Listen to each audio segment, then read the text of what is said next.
places in Goodyear who can help me. Many experts. So, Yes. Less creative. Less creative.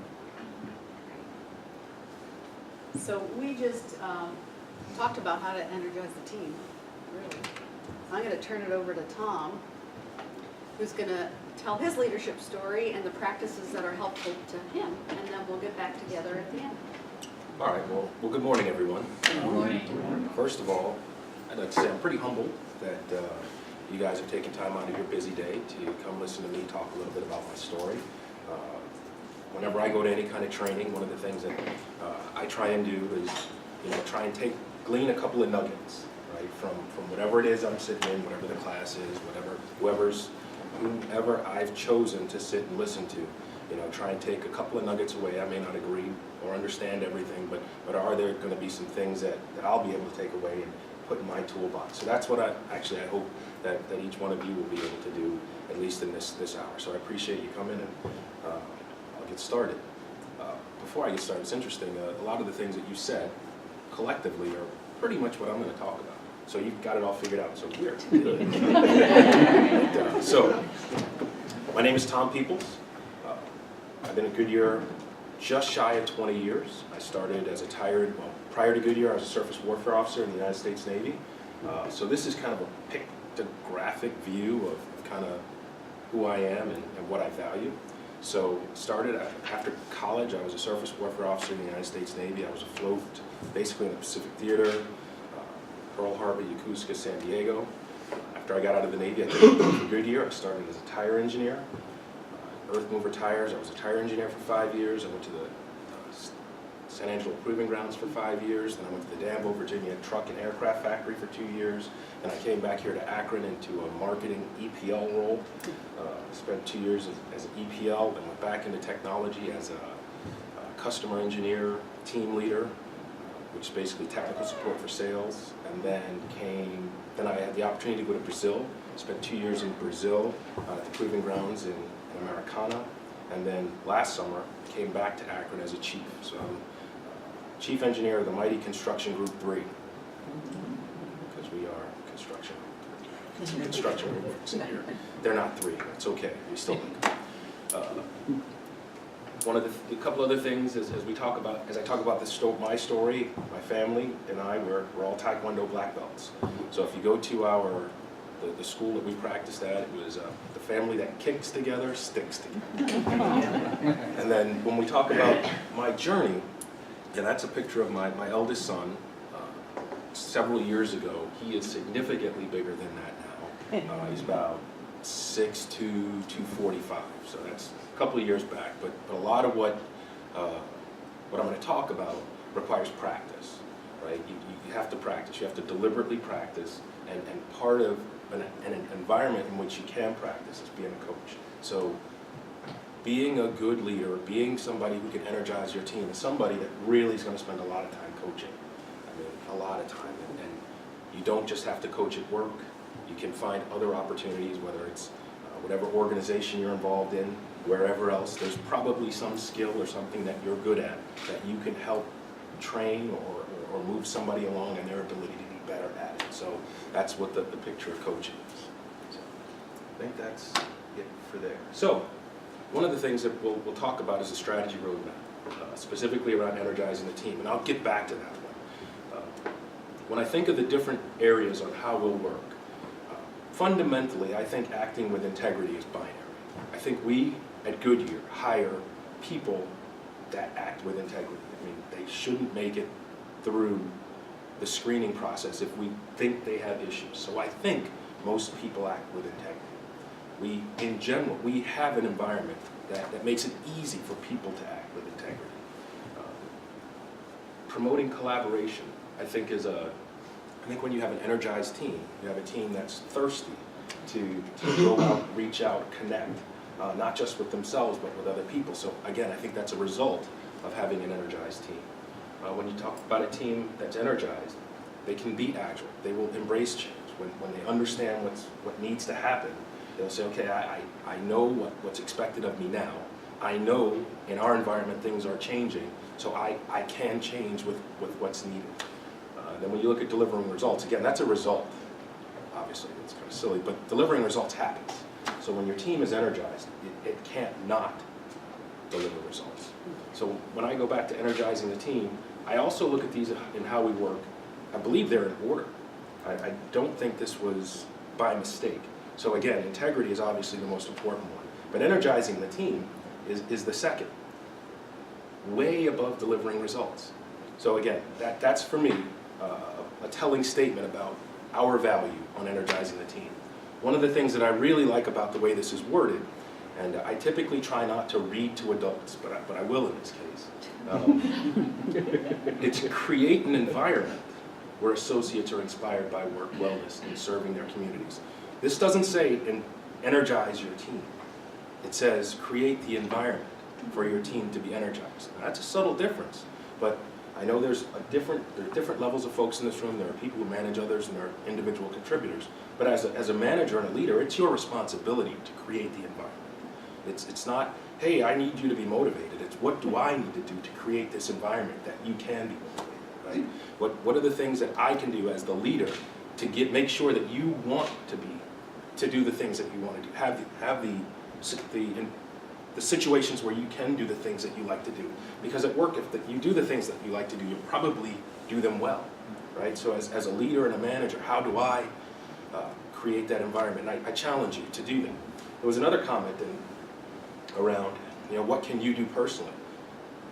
You are responsible. I mean, you as an individual, you as a manager, you as a leader, set the tone. Like when you walk in the door, do you walk in with a smile? Or do you walk in all grumpy faced? Guess what? The people around you pick that up. They know it, they feel it. When they're going to pass you in the hallway, do they look you in the eye and smile? Or do they look away?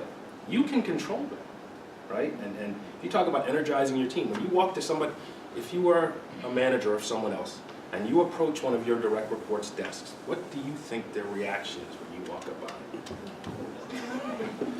What do you want it to be, right? I mean, so again, when you talk about energizing your team, it starts with you. It's how you, it's what you project. It's again, going back to this energize your team. It's you are responsible for creating the environment that inspires your folks to want to do a good job. I think that's it. Yeah, so when we start talking about my particular story, we'll go back to, I've had the opportunity to be a manager, a boss, a leader in a lot of different environments. And when you look at the traditional manager model, there's a boss that's in charge, that tells people what to do, that directs and makes sure that this happens on time, and this is what has to happen, and really it's kind of top down. And really it's, in today's workforce, with the folks that we hire, the people that we expect, top talent, that's not as effective as maybe some other leadership management models, right? Because you know yourself, you don't like somebody telling you what to do all the time. Give me some direction, make sure I have some skills, make sure I know what I need to do, and let me go. That's what you hired me for. So again, that is more of like this, what's going to be referred to as a servant leadership model. And this is the special sauce. There's a lot of books, a lot of research out there that explain this in much more detail, but I'll give you the 30,000-foot view. It's, if you are the team leader or the manager, you are now at the upside down. You are upside down. You are at the bottom of the pyramid. And your sole purpose in life is to support your team. Your sole purpose in life is to make sure the folks that are on your team, the people that you serve, different mindset, the people that you serve have what they need to be successful. Okay, I'm going to say that again. You make sure the people on your team have everything that they need to be successful. And that also means kicking down barriers to things that are keeping them from being successful. Does somebody need a specific tool? Okay, fix it. Make sure they have it. Does somebody need some specific training? Fix it. Make sure they have it. Does somebody have some sort of interpersonal activity with somebody else on the team? Get involved. Fix it. When you do that, when you knock down the barriers to your people's success, I guarantee you they will do some amazing things. People will rise to your lowest level of expectation. Raise the expectation and help them get there. Demand. not demand it, but create the environment where they can be successful. I'd say on my leadership journey, understanding this change has probably been the most profound change that I've had as a leader. And it's not easy. It's hard. It's deliberate. You have to work at it. You have to practice. You have to commit to it. Because if you don't commit, it becomes very disingenuous. And they will see through you. And they have to understand that you have their back and that you're committed to their success. So really, that's going to be kind of the meat and potatoes of what I'm going to talk about. I'll tell you some personal stories about how this applies to me and how I've been affected by it. But I want you to sort of just internalize this. If you have people that report to you, do you spend more time in the pyramid looking up at your boss, making sure that this report is done or this is done or something like that? Or do you spend more time looking at your folks saying, okay, what is it that these people need to be successful? Because if your team is successful, as the team leader, chief, manager, you will be successful. That's what you hired them for. That's why they work. That's why you support them, for them to be successful. And oh, by the way, that comes in a lot of different forms. So starting, one of the things that you would need to do, one of the things that I found is very important, is giving folks some direction. It came up. What are we supposed to be doing? So when I got to the proving grounds in Americana, one of the things that I did was define, hey, what is it that our team is here for? And this is very much aligned with the strategy roadmap. It's just kind of an interpretation of a slightly different look that I guess we sort of simplified. But you have the customer on top. I mean, they're the reasons why exchanging their dollars for our product is what we're all here for. And then at the proving grounds, we are a conduit between technology and the business. Right? So what that means is, we are in the center of all of those relationships. And that's no different than, when we talk about focusing at the intersection. This is really just a different interpretation of the strategy roadmap. So explaining this to my team at the proving grounds was very clear. Okay, this is what we're supposed to do. We need to be a trusted development partner with all of these different groups, not just technology, but the business and the customer as well. So again, clearly defining what you're here for is a key first step in energizing the team. That way, people have a purpose, right? I heard it recently. You need to understand where the road is going if you want to march down that road. Otherwise, you're just kind of wandering around aimlessly. So that may not be the case for everyone, but again, as a team leader, as a chief, as a manager, what are you here for? And then as the team leader and chief, my job is to make sure we get there by making sure you, as the associate, have what you need to be successful. When I got to the proving grounds down there, I didn't speak much Portuguese, and there are a couple of at least a Portuguese-speaking person in the room, and it's okay to laugh, and that'll be fine.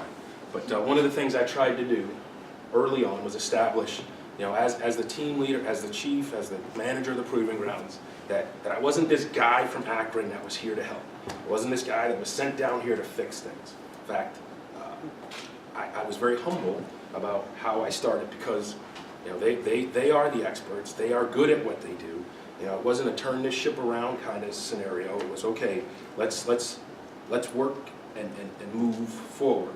So one of the things that I did was in one of the early meetings trying to establish myself is I put together a presentation, and part of this presentation I tried to do in Portuguese, and it was horrible, and it was bad. My Portuguese is still bad. He's laughing.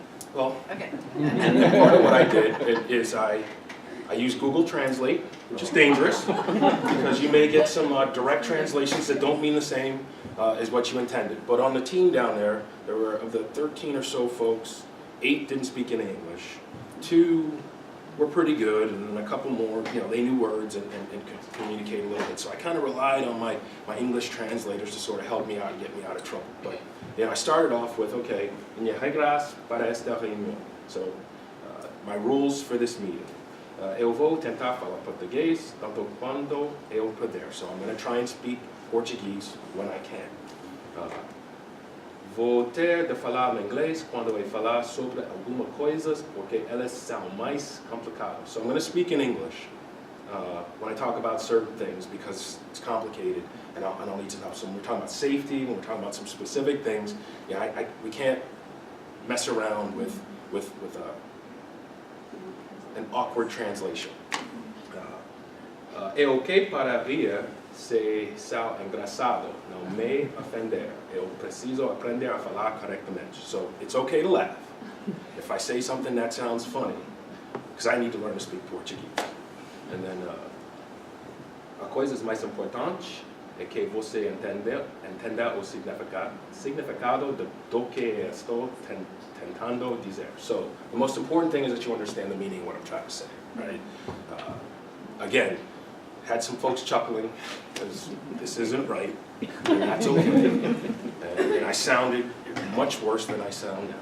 I think, so você não entender algo, livre dúvidas, por favor, para mim, e vamos descrever juntos. So if you don't understand something or have questions, stop, right? And we'll figure it out together. So what I was trying to do was establish that who I was and what I was there to do. I wasn't there to direct people. In fact, I was there very much in a humble role saying, I need your help, right?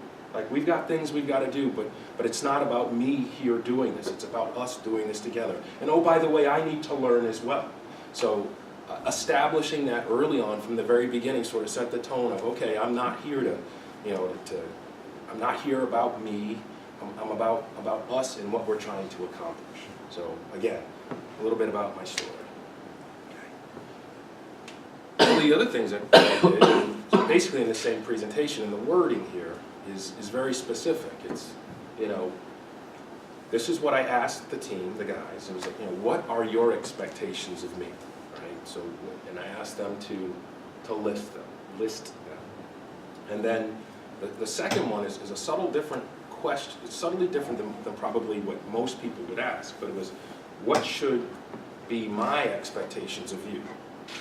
Giving them the opportunity to let me know what they need. So they took this, and I thought we were going to kind of have a discussion, but they didn't. They all went off in a group and kind of came back with some answers. I thought, okay, that was interesting. But what are their expectations of me? One, that I learn the culture. One, that I expect them to be professional. Expectations of me, that I understand that they're going to be safe. One of the other ones, and I'll ask my Brazilian folks or people from Latin America, I mean, one of the things that I had to learn was every morning as the manager, day didn't start. It took about a half an hour to 45 minutes for the day to start because you have to go through and greet everybody. I mean, it's a handshake or a kiss on the cheek if it's a woman. I mean, that's part of the day. And they were concerned that I was going to be this guy from Akron that wasn't going to fit in culturally, and I was going to create this environment that I didn't fit in. And part of that is what I also learned, at least at the team at the Proving Grounds. If I didn't greet somebody in the morning, they thought I was mad at them.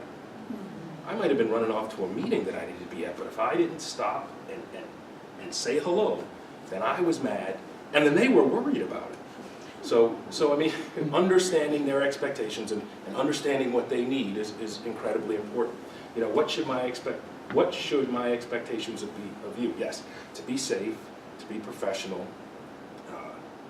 that they're going to work well together, and that we're going to be a family. So again, in Brazil and Americana, I can't speak for all Latin America, a lot of different countries, a lot of different people, a lot of different cultures, but in Brazil and Americana, there's an expectation that there is a familial bond, that people behave more like family, certainly much more than anything in this building or really any other professional environment I've worked in. So again, establishing and starting to understand what your people need is what's going to be very important in your ability to energize your team. What do they need? I mean, that's going to be the reoccurring thing that'll be throughout my discussions. Okay, so start telling you a very, very personal story. So when I was fresh out of officer school, and I checked on board my first ship. It's the USS Fletcher in Pearl Harbor. Been on board like an hour. New, just literally been on board an hour. Dropped off my paperwork, and this crusty old salty chief grabbed me by the collar. Sir, come here. Okay, so our chief is in the military, is kind of like a senior non-commissioned officer. Sir, you want to be successful? Sure, sounds, yeah. I'd like to be successful, yes. I don't think this is a loaded question. He said, sir, coffee cup in hand. There's two things you need to do. You need to take care of your people. You need to take care of your people's money. If you do that, your people will take care of you. Okay. So at the time, right, again, I've been on board now an hour and 15 minutes. And I started trying to internalize that, and it became very clear, very quickly, what that really meant. So back in the military, you might have somebody, some stories, right? So you might have a young sailor, 18 years old. This is an example that really happened. After a year in the Navy, he went back home to wherever he was from and married, and his high school sweetheart graduated high school. And then that same weekend, they got married. And then, then they're back in Yokosuka, Japan. And then, a year later, they got a couple of kids. So Susie from Oklahoma now is now living abroad with toddlers. So this young man, it's like, okay, you got to understand what he needs, what's going on in his life. And let's say this young man who might make $1,500 a month goes on a training trip where he has some out-of-pocket expenses, a couple $100. Well, again, he makes $1,500 a month. It's my obligation to make sure that I process his travel claim as quickly as possible, because that $200 to $300 that he spent out of pocket might determine whether or not he's got groceries that month, right? And it might not seem like a big deal, but it's a big deal to him. It's a big deal to mama at home and those two little kids that are in Yokosuka, Japan, off there by themselves. Understanding your people, again, in the military, you got some folks understanding what their needs are and deliberately trying to make sure they have what they need, whether it's about them getting time to study for their advancement exams or making sure they understand financial literacy. I had a young man who got in a lot of trouble. He bounced a bunch of checks. Well, why did you come back? And that's kind of a big deal. It's a crime. But why did you bounce these checks? Well, I had checks. I thought I had money.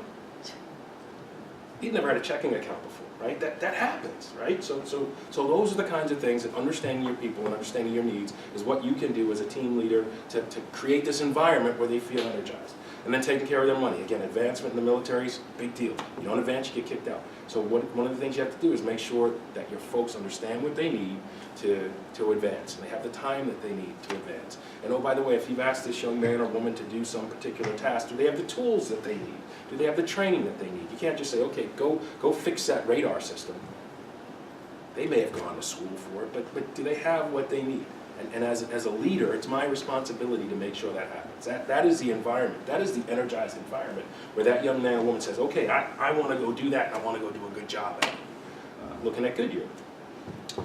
Understanding your folks. So one of the things that I do is I spend a lot of time on one-on-ones, I have some folks in here that have reported to me in the past, and I would think they would concur. I spend an hour with them in a one-on-one time frame. And in this one-on-one meeting, I have a format, it's projects, it's travel, it's personal items, and then there are items that I'm interested in making sure. So the items that I'm interested in as a chief, it's like, okay, it's mid-year review time, so make sure you get your stuff done, or it's objective time, so kind of the procedural things. But before the meeting starts, sit down, I don't bring the laptop, just have a conversation. How are you doing? What's going on in your life? What's happening? And for some folks, that could be 35, 40 minutes of discussion. For some others, I have somebody who's on my team right now. No matter what I say, he launches into going through the projects. And we'll spend 30 minutes going in great detail into some of these projects and that kind of stuff. Okay, let's stay focused. But, it's understanding not just what their tasks are, but understanding them as people. And I can tell you another story. There's an associate that I support right now who's she's a high performer. And one of the things that I noticed in one of the one-on-ones, she was a little distracted. And for not naming names, associate, what's going on? I noticed you're a little down. Well, my son was in a car accident. And he was kind of shaken up a little bit, and the car was in bad shape. Is he okay? Yeah, he's fine. He's going to need some physical therapy, but he's going to be okay. Okay. Anything you need? No. Well, actually, he works in the afternoons, and I'm probably going to need some time in some afternoons to drive him to work. Okay, associate. Do what you need, take care of what you need to do, and make sure your son's okay. Okay, thanks, great. Fast forward, next one-on-one. Associate, how are you doing? Oh, good, my son's better. Things are getting better with him, but we're having difficulty with the insurance. It's just like we're not getting what we need, and they offered us this, but really the truck is worth a whole lot more than that, and I'm not really sure where to turn. I'm not a lawyer, but I know we Goodyear have an employee assistance program where we have people that are on retainer that are there for us. For legal advice. Let me get the phone number and I'll send it to you, and call these folks if you're continuing to have problems. Okay, fast forward, next one-on-one. Associate, how are things going? Well, things are good. We've resolved, my son's doing well. We've resolved the issue with the truck. I mean, we didn't get everything we wanted, but it's much better than it was, and I'm feeling a lot better about everything. Good. Okay, kind of go through the meeting, finish the meeting. She goes, Tom, even talking about the fact that there's an additional body of work that's coming, that it's gonna be kind of a challenge for us as a group. Yeah, I've been talking about that. I don't know if you know this, but I know how to write tests, and I can do X3D packages. What? Yeah, that's something I can do, and if you want, I can get involved and help out. Yes, I would like that very much, thank you. So when you start looking at understanding your people, understanding their needs, and you, as the leader, create this environment, people will surprise you with things. They want to help. They want to contribute. There's actually a business advantage. Every one of these things has some sort of return on investment. And I'm not sitting here to tell you that I'm trying to play psycho mind tricks. But the reality is, we all have it. There's this bit of energy that we have that's discretionary effort. So there's your normal work day, there's their normal effort, and then there's this discretionary effort. That discretionary effort comes in the form of, it's 3:45, my work day normally ends around 4. I could get started, but it might take me to 4:10, 4:15. You know what, I just might log off and go get a cup of coffee. Well, that's discretionary effort that the business is missing. We're missing out. We are losing it. Those are dollars that we are not getting. When somebody feels energized, when they're empowered, when they know what they're supposed to do, when they feel like they've been recognized for the job that they do, they expend that discretionary effort. Not only do you get 4 o'clock, you get 4:15, you get 4:30. And oh, by the way, they might log in at home just to make sure. When your team is energized, when you as the leader create that environment, your people will do that. You do it yourself, you know you do. You've all been in those environments, in those situations where you do it yourself. I do it for the right manager. But but really, so there is a business value to making sure you are creating this environment where your people will succeed. And I will tell you, 80% of my time is knocking down the barriers to my people's success. There are people that I am sure I will work for someday that are currently on my team, and that's okay. I want them to be successful. That is kind of what, I don't know, when I think about how I add value, it's how do I make sure that the folks that report to me, the people that I serve, are going to be successful. And I keep saying that. I keep saying it that way because it's important to make that shift if you want to go down this path. And it's deliberate. You have to think about it all the time. You have to think about, what am I doing to help my team? Am I more worried about my boss, or am I more worried about my team? And that's kind of a big difference. And if you continue to worry about your boss, you'll be a boss, you'll continue to have bosses. If you focus on supporting your team, they are going to do some incredible things, and you will benefit from it. You can't not. I mean, when somebody approaches, when you serve your team, when you walk up to their desk, they turn around and have a conversation. They come to your desk to tell you about the great things that are going on, whether it's at work or outside work. Again, I'm not going to anybody's kids' weddings. You know, I'm not drinking buddies with any of the folks on the team, but I have a relationship with them, a relationship that I value. So when we have the one-on-one, I don't even bring the laptop. I will answer my phone if it's my wife, I'll be honest.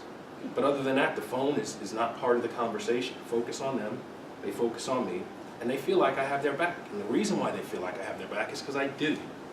It's because I've committed to doing that. I've committed to having their back and making sure they have the things they need. And that taking care of your people and taking care of your people and taking care of your money, when you look at Goodyear, certainly the taking care of your people, I talked a lot about, you know, developing a relationship and understanding what your people need. You can't take care of them unless you understand what they need. Everybody's different. You know, some of the things that came up in energizing the environment is making sure people are recognized and valued for what they do. Yeah, make a point of it. Say thank you. Thank you. You know, not necessarily go out of your way for everybody, because some people, we all know that different people like recognition in different ways. Somebody could have saved the company $1 million, but if you put them in front of the team and prop them up and say, hey, we want to talk about how great a job so-and-so did, they will never do that again, because that is not rewarding them for their behavior. And the example I use is, you know, there are some other folks, when they come to, it's like, hey, Jimmy, you came to work today. On time. Yeah, good job. And some people need that, right? I'm not necessarily saying we need to coddle our folks, but you need to understand who they are and what they need. And as the leader, you adjust. They don't adjust to you. You adjust to them, because you serve them.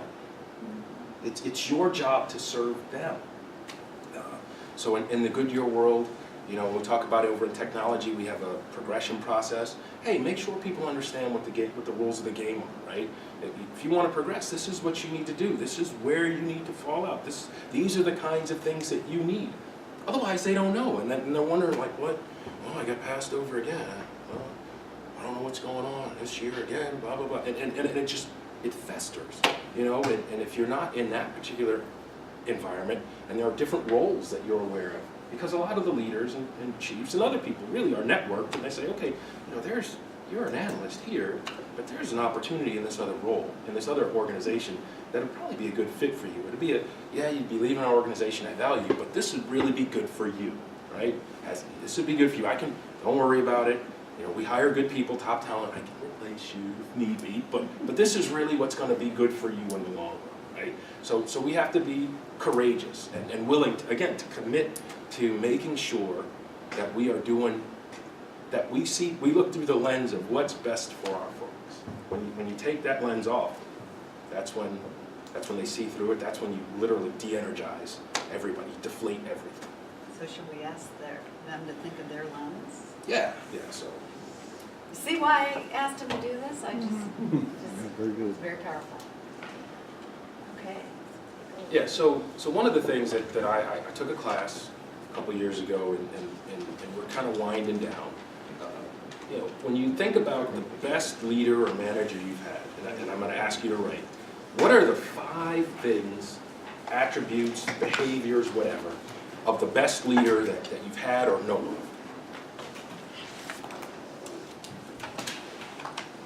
And it's important that you write them down.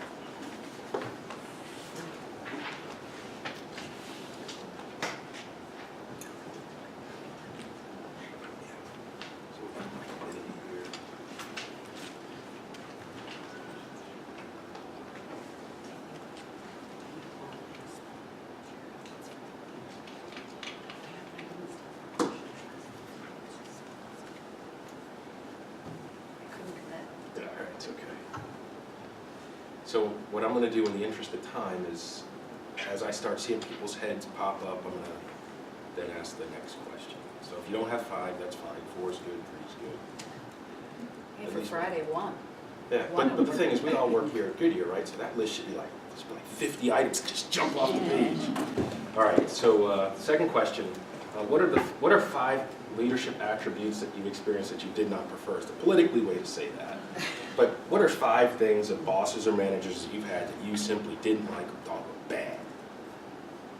Pissed you off. That pissed you off, de-energized you, whatever you want to call it. We said that you And did no, not I'm not, no, prefer. you got to write it. Yeah. You have to write it in Put the name Portuguese, on it. Spanish, and English. No names. It's attributes. This isn't personal.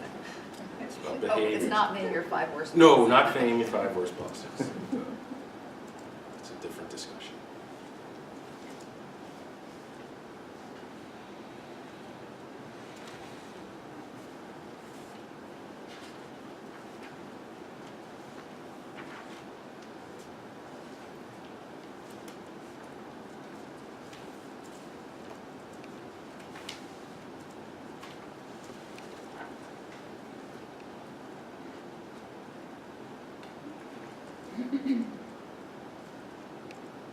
And we're not going to go through a process of sharing.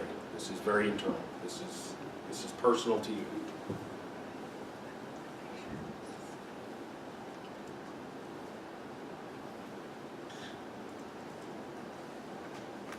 And the reason why we're not going to share is I suspect things on the in the top 5 list, I'm sure 10 of them will be about the same. And for that second list, it's probably different 10, but probably 10 across the board. If you really look at some of the attributes like micromanaging, self-observing, blah, blah, blah, stuff like that. All right. Next question. So the question that I have really to the group is, when you look at list 1, how many of those things are you actually doing? At work or at home? Anyway, of the things that you say good bosses should do, how many of them are you doing? And then of list 2, are there any of those things that you're doing? Anything that you find yourself doing? Like, I wish they wouldn't do that, but you know what, I'm guilty. So. And then, the question is, what kind of leader do you want to be? But I'll even go as far as saying, what is keeping you from doing the things on list 1? And why? Why on earth are you doing anything on list 2? If you are. I'm sure nobody is. But if you are, why are you doing any of the things that you say you don't?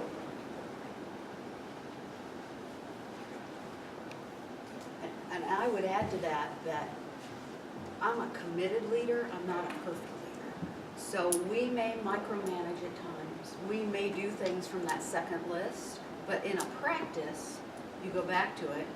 You could even acknowledge it with the associate and say, you know what, I think I added too much here. Let's rewind.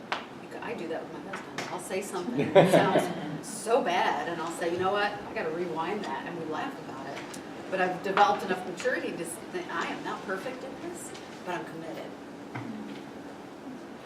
So that picture of that water reminds me of summer.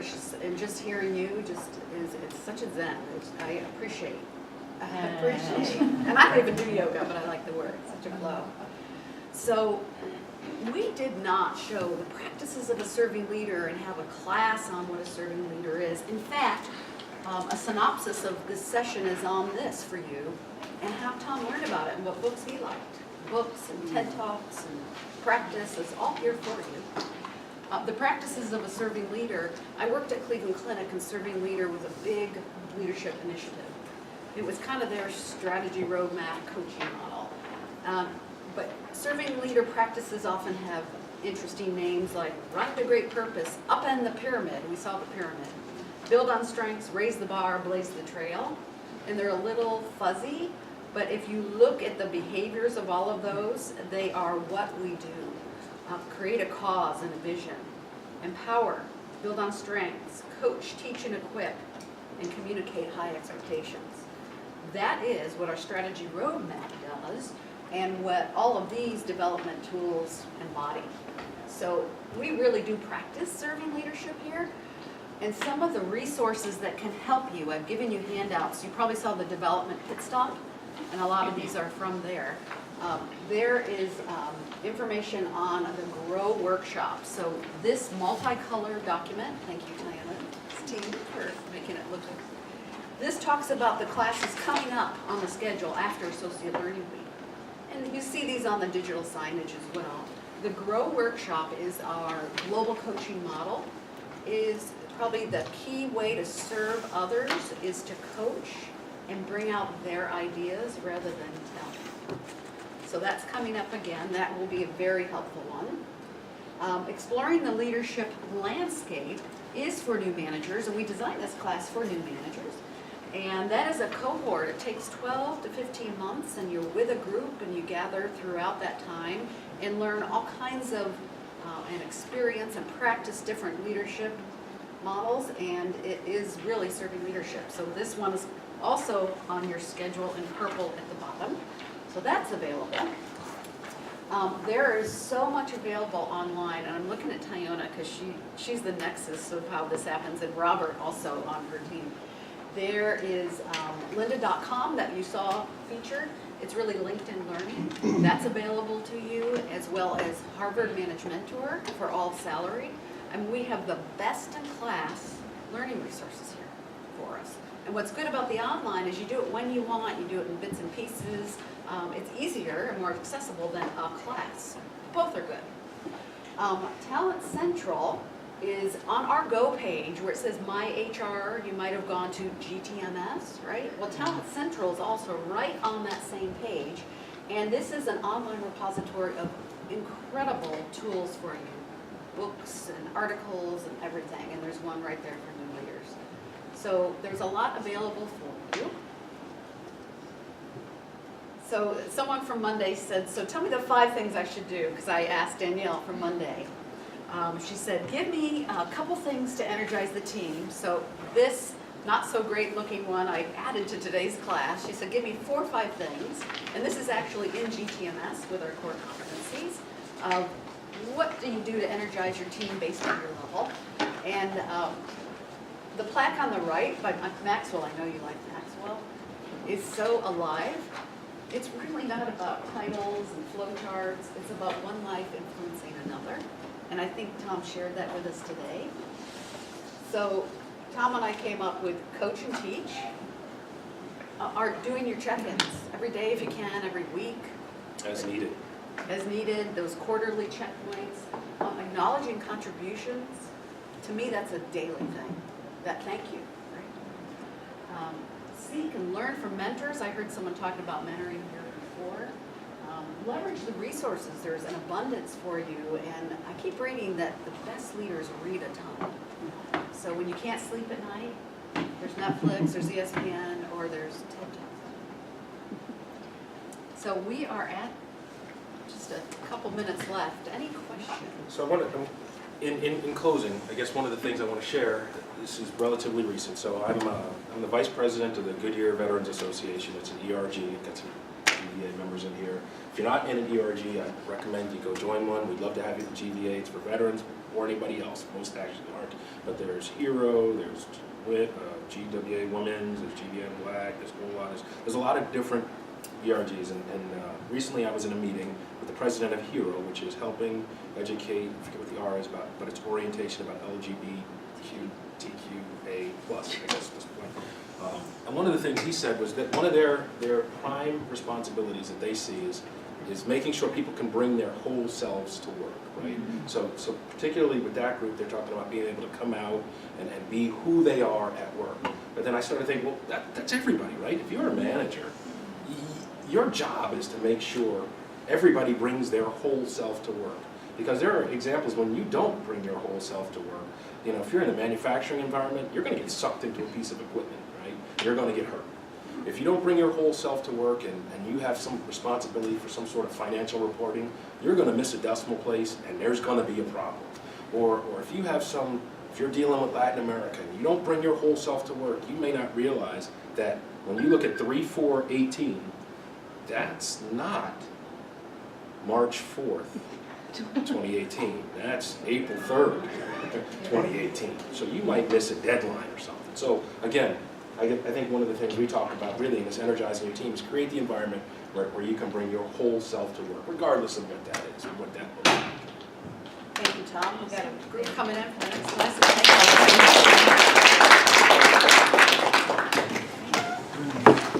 You guys didn't have a chance to hit the sign-in sheet on the way in. Please make sure Thank you. do Good so on job, the way man. out. Thank you very much. If you want to